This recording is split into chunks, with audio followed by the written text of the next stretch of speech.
Two generations on a mission. I would say that young voters just care about being heard. Nearly 60 years ago, civil rights leader C.T. Vivian marched for the right to vote. This courthouse does not belong to Sheriff Clark. This courthouse belongs to the people of Dallas County. Today, Julius Thomas and Remington Rollet are continuing that mission. Hi, guys.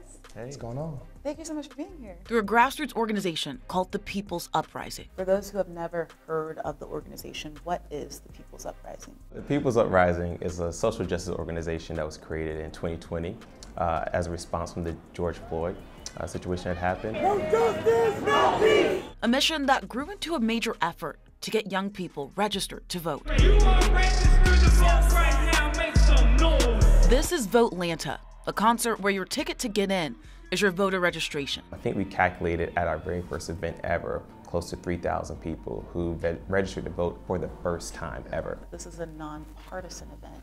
So you're not telling people how to vote.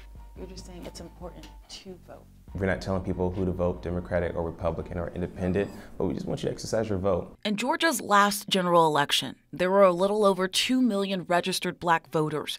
About half of them showed up to the polls, according to numbers from the Georgia Secretary of State's office. Voter registration efforts 6 decades ago are still part of Atlanta's identity today. C.T. Vivian's son, Al Vivian, keeping his father's legacy alive. In 1877, the state of Georgia initiated its first massive voter suppression to stop African Americans from voting. 1965, when the Voting Rights Bill was signed into law, that was what changed everything. At the same time, you still had threats of intimidation, especially if you lived in rural areas. People would threaten you, threaten your life.